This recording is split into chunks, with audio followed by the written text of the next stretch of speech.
आपको देख के लग रहा होगा कि मैं क्या क्या कर रही हूँ, ऐसे भूत बन के वीडियो में क्यों आई हूँ। तो बेसिकली मैं इंग्लिश जो है ग्रामर, उसका चैप्टर जो 1 है डिटरमिनर, उसका रिवीजन करने वाली हूँ। और ये रिवीजन मैं इस कैमरे के सामने करूँगी ताकि मुझे ऐसा लगे कि मैं किसी को समझा रही हूँ और मैं और अच्छे से समझ पाऊँ। और क्योंकि रिवीजन बोरिंग होता है, मेरा मन नहीं करता, इसलिए मैंने थोड़ा फ़नी तरीका कह सकते हैं कि निकाला है। और जो है मैं अब समझाऊंगी आपको कि डिटरमिनर में जो सर ने बताया है वो मैं कैसे कर रही हूँ। रिवाइज करते हैं। So welcome back to my channel और आइए पढ़ते हैं। तो हम पढ़ने वाले हैं डिटरमिनर। डिटरमिनर मतलब क्या होता है? डिटरमिनर मतलब होता है आइडेंटिटी और क्वांटिटी। जैसे हम बोलते हैं माई, योर, देयर, हिज, हर, मतलब कोई एक चीज़ वो किसकी है, ये आइडेंटिटी बताता है। और जैसे वो कितनी है, two, many, several, all, both, ये सब क्वांटिटी बताता है।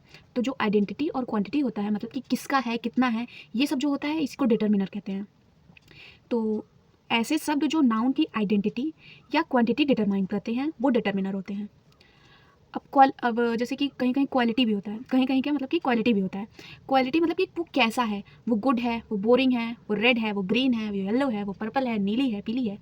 तो ये होता है एडजेक्टिव, ठीक है। जब भी दुनिया में नाउन के साथ कुछ लिखा जाएगा तो वो यही 3 चीज़ें होंगी। क्या क्या? आइडेंटिटी, क्वांटिटी और एडजेक्टिव।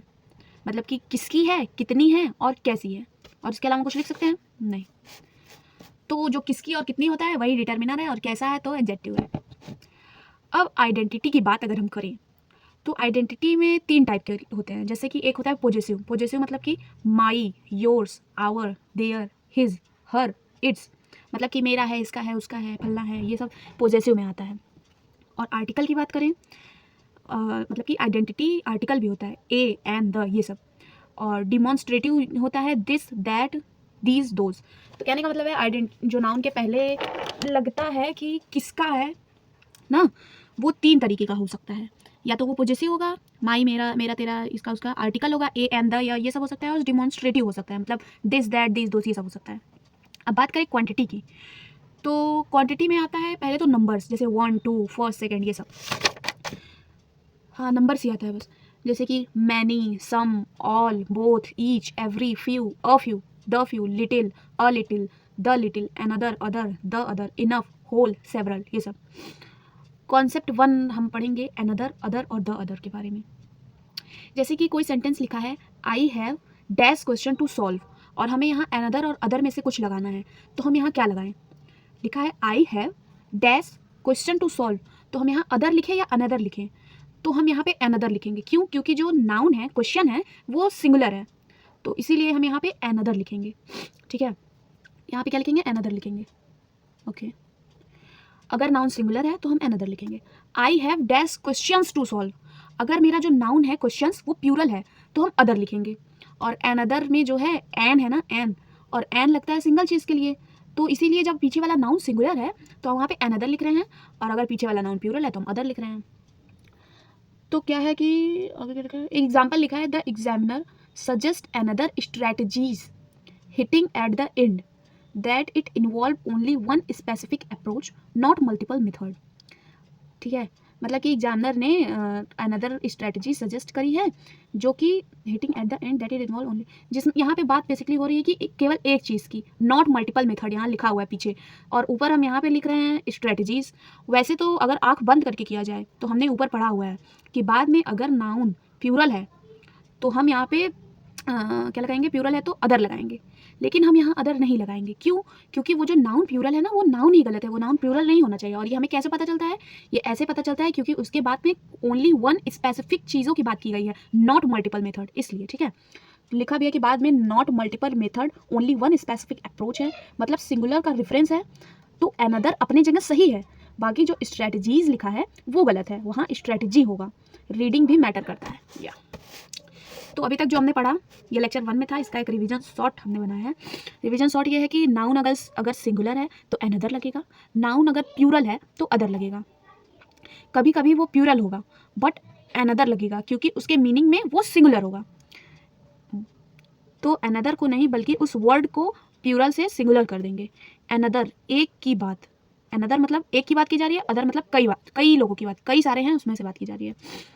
अब जैसे एक वो है, क्या कहते हैं, एग्जाम्पल है, the mentor asked students to focus on other technique making it clear at the end that several different method not just one we are being discuss.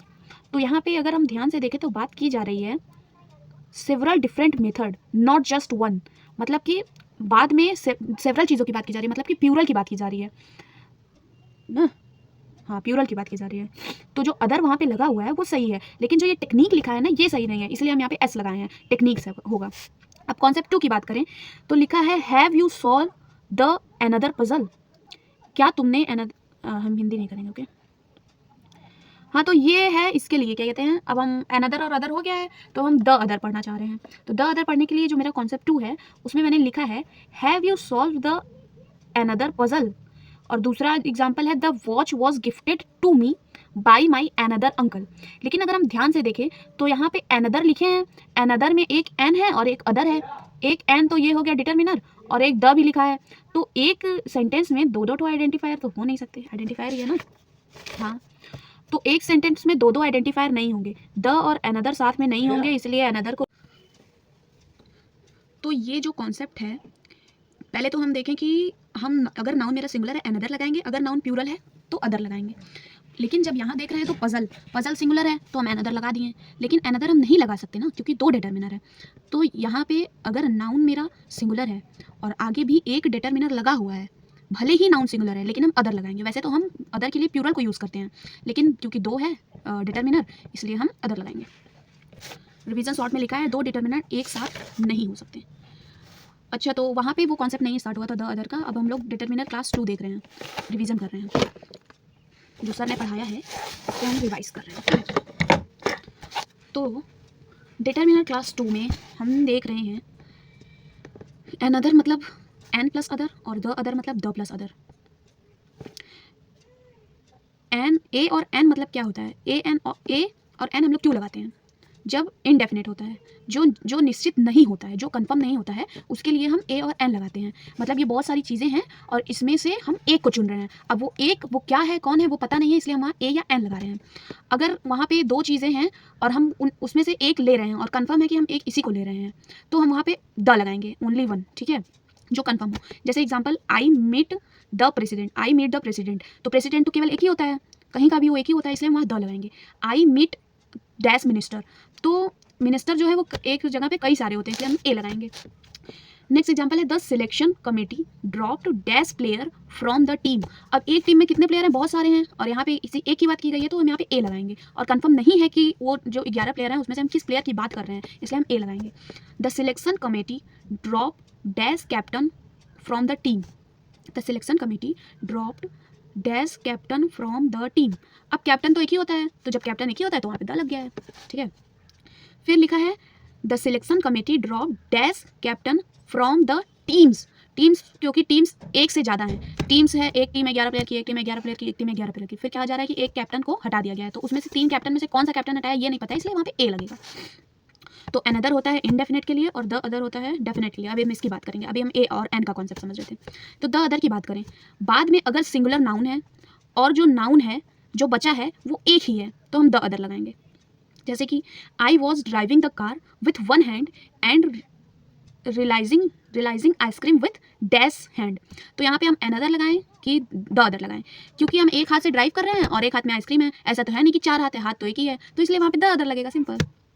A car coming from the other side of the road hit my car, एक मतलब कि मैं क्यों दूसरा कोई car से आ रहा है और एक साइड से और कार आ रही है, वो एक रोड है, तो वो जो रोड है वो एक साइड से जब मैं जा रही हूँ, एक ही साइड है ना उसको आने का, एक ही साइड है, 4 साइड नहीं, ये चौराहा की बात नहीं हो रही है, ये रोड की बात हो रही है। तो जब वो उधर से आ रहा है मैं इधर से जा रही हूँ तो क्या होगा, वो हिट कर रहा है तो यहाँ पे द अदर लगेगा, क्योंकि एक ही रोड है, वो एक ही साइड से आ सकता है, एक ही है मेरे पास, तो हम द लगाएंगे।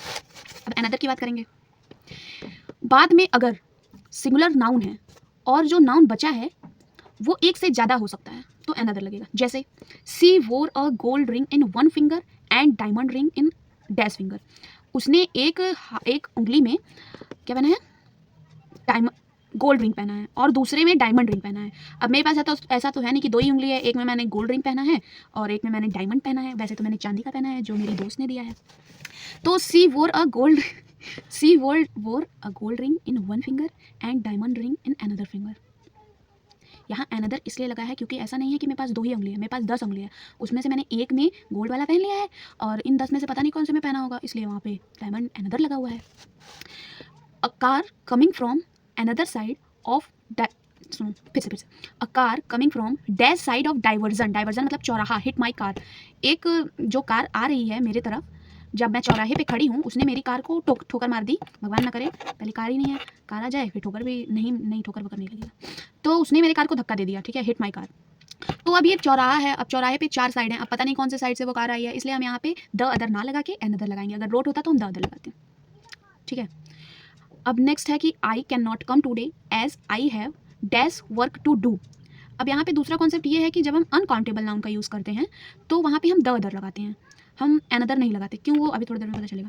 तो यहाँ पे लिखा है अब जो मेरा वर्क है, जो काम है, वो अनकाउंटेबल नाउन होता है, जिसको मैं काउंट नहीं कर सकती। तो यहाँ मतलब कि उसका मैं वर्क को मैं वर्क्स नहीं कह सकती, मैं उसका सिंगुलर का प्लूरल नहीं कर सकती हूँ। ये तरीका होता है पहचानने का अनकाउंटेबल नाउन को। अभी आगे हम जहाँ लिखे हैं वहाँ अच्छे से समझेंगे इसको।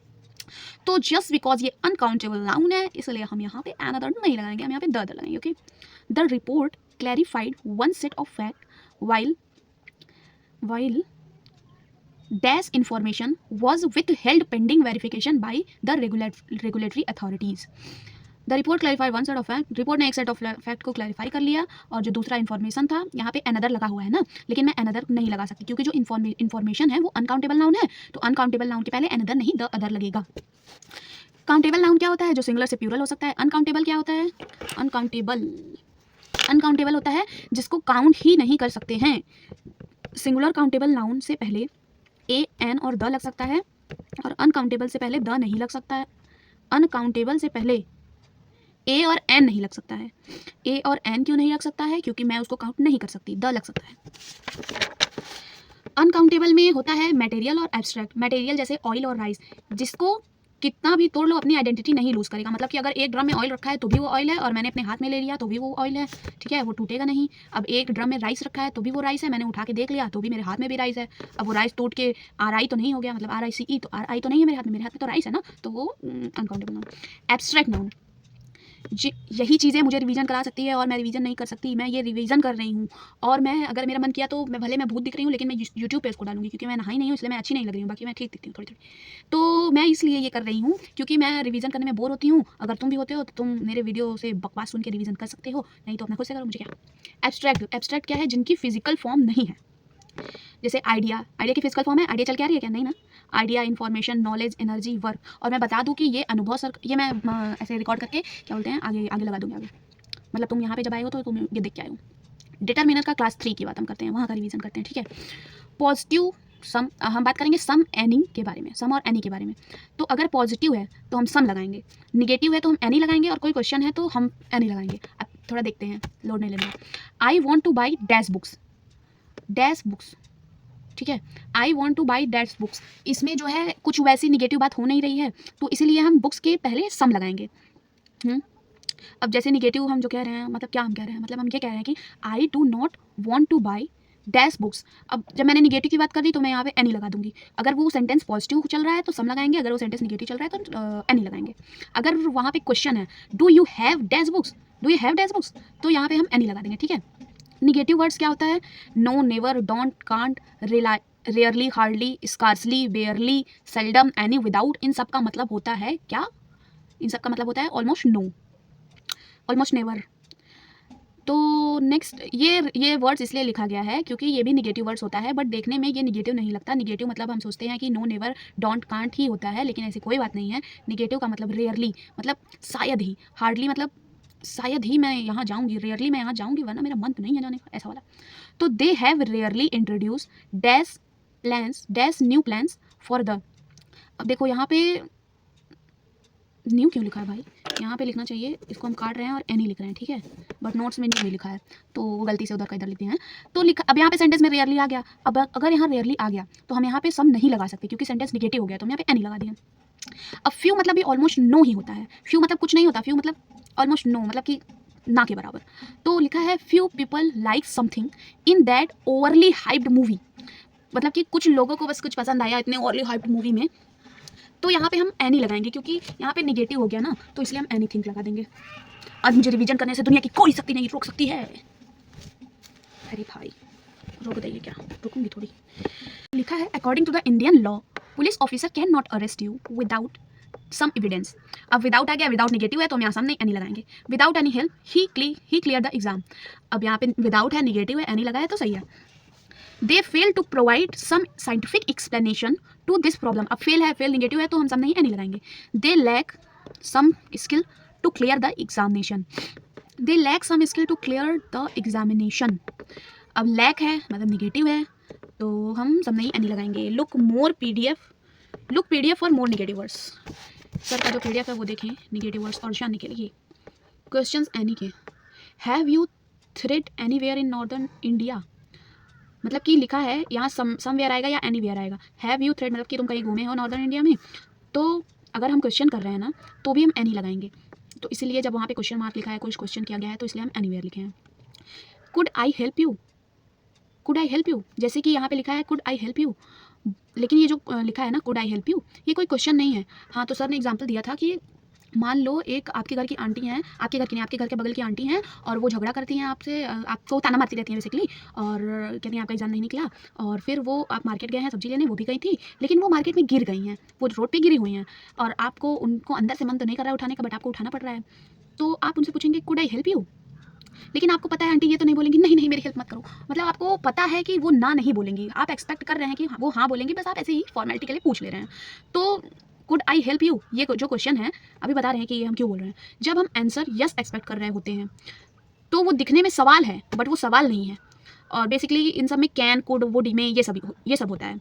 तो हम बेसिकली जब वहाँ पे हम रिक्वेस्ट कर रहे हैं या परमिशन ले रहे हैं, जैसे could I have dash water, यहाँ पे हम सम लगाएंगे या एनी लगाएंगे, क्योंकि हम यहाँ रिक्वेस्ट कर रहे हैं। हम वेटर से गए हैं एक रेस्टोरेंट में, वेटर से बोल रहे हैं कि could I have dash water, तो हम यहाँ सम बोलेंगे उससे या एनी बोलेंगे। अब वो तो ये नहीं कहेगा नहीं चप्पल से मारूंगा पानी मत मांगिए, ये तो नहीं कहेगा ना, वो पानी ला के दे देगा। वो हम बस ऐसे ही फॉर्मेलिटी के लिए पूछ रहे हैं, हमें पता है कि वो हाँ ही बोलेगा, तो जो हमें पता है कि वो हाँ ही बोलेगा तो हम यहाँ एनी नहीं लगाएंगे, हम यहाँ सम लगाएंगे। देखो बेसिकली क्या कह रहे हैं कि पहले तो बोले कि क्वेश्चन जो है, क्वेश्चन अगर पूछ रहा है तो एनी लगाओ। अब एनी लगाओ, ठीक है, क्वेश्चन पूछ रहा है, अगर तुम्हें पता है कि वो जो क्वेश्चन पूछ रहा है उसका जवाब हाँ है तो एनी मत लगाओ, सम लगाओ, ठीक है, बस यही है थोड़ा सा। और अगर ये तुम्हें कैसे पता चलेगा, जैसे कहीं पे लिखा है कैन कुड वुड में ये सब लिखा है, अगर कोई रिक्वेस्ट कर रहा है परमिशन ले रहा है मतलब कि, तो इन सब में ज़्यादातर लगेगा। तो नेक्स्ट है could you provide dash clarification regarding the revise lending norms. तो कुड लिखा है, कुड से समझ गए कि हाँ वो बस परमिशन वगैरह मतलब कि परमिशन या रिक्वेस्ट कुछ कर रहा है, तो यहाँ पे हम सम लगाएंगे क्योंकि कुड लगा है। नेक्स्ट एग्जांपल है would you like dash assistant in filling the online application form. अब यहाँ पे हम देख लें कि वुड लगा है तो यहाँ पे एनी लगा है, तो नहीं तुम नहीं लगोगे, सम लगेगा, ठीक है। अब क्या है I want some candidates, I want some candies, समझ लो एक बॉक्स में 10 कैंडी है, तो जो वो 10 कैंडी है अगर मैं बोलूँगी आई वॉन्ट 10 कैंडी सॉरी, तो ये ऑल हो जाएगा, ठीक है। और मैं बोलूँगी आई वॉन्ट मोस्ट कैंडी मतलब आधे से ज़्यादा, मोस्ट मतलब आधे से ज़्यादा, जैसे 9 हो 8 7 6 ये सब आधे से ज़्यादा है। अब मैं बोलूँगी आई वॉन्ट सम कैंडी मतलब मुझे 1 दे दो, 2 दे दो, 3 दे दो, 4 दे दो, 5 दे दो, मतलब आधे तक, ठीक है। लिखा है I can do anything for you, I can do anything for you, anything मतलब मैं सब कर सकती हूँ तुम्हारे लिए, तो ये यहाँ पे एनीथिंग का मतलब ऑल से हो रहा है। एनी शब्द का एक मतलब ऑल भी होता है, बेसिकली कहने का ये मतलब है। थ्रू नेक्स्ट एग्जाम्पल देख रहे हैं, अभी समझ में नहीं आ रहा है कि हम जो पढ़ रहे हैं वो हम क्यों पढ़ रहे हैं और क्या पढ़ रहे हैं, लेकिन अभी जब थोड़ा सा पढ़ेंगे तो समझ में आ जाएगा कि हम लोग किस बारे में बात कर रहे हैं। तो लिखा है through I knew some of the people at the party I could not recognise any of them, मतलब कि वैसे तो मैं सबको जानती हूँ पार्टी में, लेकिन मैं कुछ लोगों को पहचान नहीं पा रही हूँ, मतलब वैसे तो मुझे सबका पता है लेकिन मैं कुछ लोगों को पहचान नहीं पा रही हूँ। अब एनी ऑफ देम, अब जब एनी का मतलब हमने देखा है कि ऑल है, तो ऐसा तो है नहीं कि उस पार्टी में मैं किसी को नहीं पहचान पा रही हूँ। मेरे कहने का मतलब है कि मैं सबको जानती हूँ बस मैं कुछ को नहीं पहचान पा रही हूँ। तो कुछ में हम सम या मोस्ट लगा सकते हैं लेकिन एनी नहीं लगा सकते। एनी का मतलब ऑल होता है। जैसे उस पार्टी में 10 लोग हैं तो मैं 4 लोग को पहचान रही हूँ और मैं लिख दूँ कि मैं any I could not recognise any of them, तो इसका मतलब तो एनी मतलब तो ये हो गया ना कि ऑल की बात कर रहे हैं, लेकिन ऐसा तो है नहीं, हम तो सम या मोस्ट की बात कर रहे हैं, तो इसलिए यहाँ पे सम या मोस्ट लग रहा है। ये था concept. I solve most of the questions in the seat but could not solve any of them. यहाँ हम कह रहे हैं कि मैंने ज़्यादातर क्वेश्चन सॉल्व कर लिया लेकिन मैंने एक भी नहीं सॉल्व किया, ये तो गलत हो गया भाई। जब मैंने ज़्यादातर सॉल्व कर लिया है तो मैं कुछ सॉल्व नहीं कर पाई हूँ, तो कुछ सॉल्व नहीं कर पाई हूँ, इसलिए मैं सम वहाँ पे लगा दे रही हूँ। तो बेसिकली क्या मतलब है कि अगर हम पूरे की बात कर रहे हैं तो ऑल होगा, अगर ऑल को रिप्रेजेंट करना है तो एनी लगाएंगे, और जब हम बड़े हिस्से की बात करें तो मोस्ट, और छोटे हिस्से की बात करें तो सम। ठीक है। We have not received some या most applicants as the notice has been only published in some part of control area। ठीक है, अब हम आ गए हैं क्लास 4 पे। क्लास 5, इसमें क्लास 5 और 6 है जो कि मैंने नहीं लिखा है, लिख के फिर उसका वीडियो ऐड करूँगी फिर। तो डिटरमिनर क्लास 4 की बात करते हैं। All the player in the team are talented. Okay, बताते हैं। जैसे पहला सेंटेंस मैंने लिखा है all the player in this team are talented, फिर दूसरा लिखा है both the player in this team are talented, either of the player in this team is talented, neither of the player in this team is talented। पहला तो है कि all the player in this team are talented, तो ये जो all की बात कर रहे हैं, all मतलब पूरे लोग मतलब कि प्यूरल, तो इसलिए हम यहाँ पे आर लगा रहे हैं, ये है concept. Both the player in this team are talented मतलब कि दो लोग हैं, दो लोग के लिए दो लोग प्यूरल है, सिंगुलर नहीं है, इसलिए हम यहाँ पे आर लगा रहे हैं। Either of the player in this team is talented, either का मतलब क्या होता है, या तो तुम कोई एक लोग, ओनली वन, तो ओनली वन है इसलिए हम इज लगा रहे हैं। Neither of the players in this team is talented, neither of the player in this team is talented, तो मतलब कि तुम जो ये टीम है ना, इसमें से तुम दोनों में से कोई टैलेंटेड नहीं है, मतलब कि तुम दोनों ही टैलेंटेड नहीं हो। तो एक या एक से कम के लिए हम उसको सिंगुलर बोलते हैं, इसलिए हम यहाँ पे इज लगा रहे हैं। एक या एक से कम सिंगुलर होता है, क्यों, कैसे, जैसे हाफ अ मीटर, अब हम यहाँ पे हाफ अ मीटर्स नहीं लिख सकते हैं क्योंकि आधा मीटर मतलब क्या, सिंगुलर, तो इसलिए हम यहाँ पे समझ गए कि हाँ जब एक से कम की बात करेंगे तो सिंगुलर लगाएंगे। चलो जाओ, 1.5 मीटर्स लिखेंगे, 1.5 मीटर नहीं लिख सकते क्योंकि एक और आधा मीटर, तो ये एक हो गया और आधा मतलब एक से ज़्यादा हो गया, तो इसलिए यहाँ पे मीटर्स लगाएं। More than 1 players are selected for the world cup. अब यहाँ पे क्या है कि अगर 1 लगा है किसी चीज़ के कहीं लिखा है 1, कहीं 1 की जिक्र किया है और ये तो सिंगुलर है, अब लेकिन यहाँ पे लिखा है मोर देन 1 प्लेयर, इसी में मैं कंफ्यूज हुई थी क्योंकि यहाँ पे मोर देन 1 लिखा है, तो इसका मतलब तो ये हुआ ना कि ये एक से ज़्यादा है, और अगर हम यहाँ पे सिंगुलर लगाएंगे तो अगर ये एक से ज़्यादा है तो हम यहाँ पे सिंगुलर क्यों लगाएं। लेकिन सर ने कहा कि अगर 1 है तो सिंगुलर ही रहेगा, चाहे उसका हिंदी मतलब कुछ भी हो। अब पता नहीं मैंने गलत सुना या मैं गलत समझी, और मैं उसको रिवाइज भी करी और वो मुझे नहीं समझ आया। अगर यहाँ पे बात की जा रही है बेसिकली कि सर ने कहा है अगर कहीं 1 लिखा है तो हम उसके बाद प्लूरल नहीं इस्तेमाल करेंगे, हम सिंगुलर ही इस्तेमाल करेंगे। तो लिखा है more than 1 players are selected for the world cup. अच्छा ठीक है, ये नहीं समझ में आया तो हम इसको देखेंगे।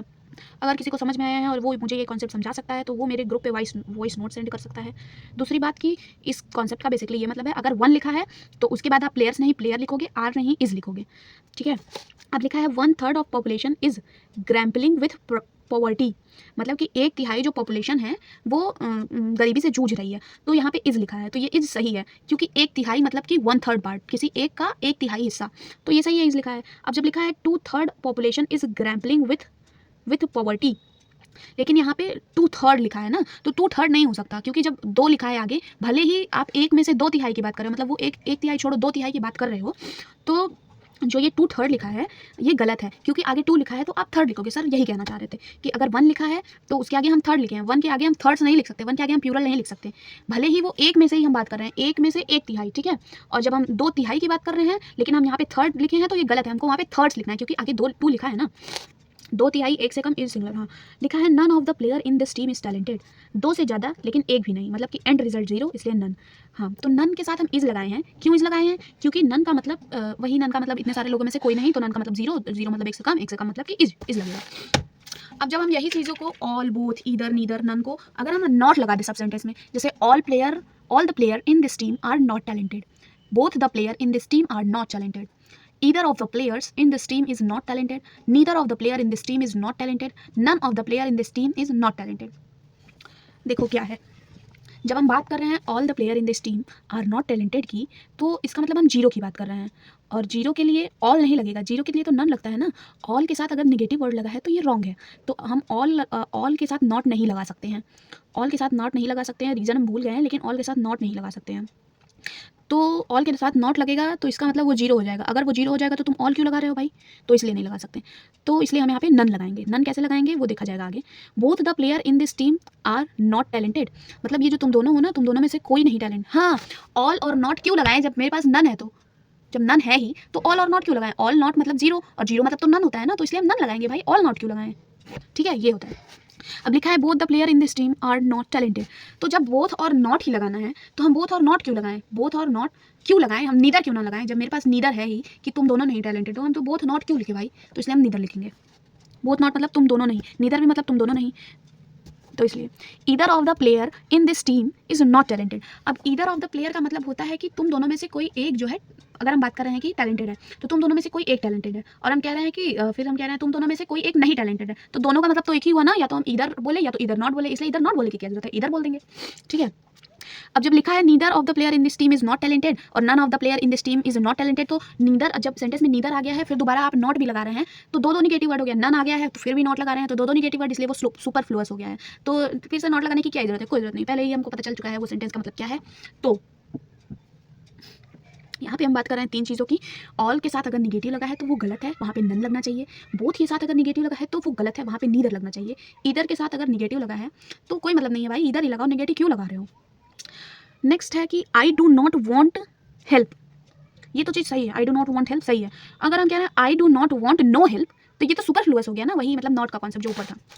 ठीक है, ये हो गया एक कॉन्सेप्ट ऑल वाला, ऑल के साथ ये लगेगा वो लगेगा, ये सबका। अब दूसरा क्या है कॉन्सेप्ट 2, उसमें लिखा है ऑल द बुक्स। हाँ, मतलब कि हम कहीं देखते हैं तो लिखा रहता है ऑल द बुक्स, वो भी सही है, ऑल बुक्स वो भी सही है, ऑल ऑफ द बुक्स भी सही है। तो ये तीनों अगर सही है तो हम ये तीनों क्यों यूज़ करते हैं? हम एक ही मतलब कि एक चीज़ के लिए इतनी सारी चीज़ें क्यों यूज़ करते हैं? आओ जरा देखते हैं। अब जो ये जहाँ मैं ऑल की बात कर रही हूँ ना, वहाँ बोथ के साथ भी सेम कॉन्सेप्ट है। लिखा है all books are knowledge giving. तो ऑल बुक्स मतलब एक जर्नल बात कर रहा है, और यहाँ पे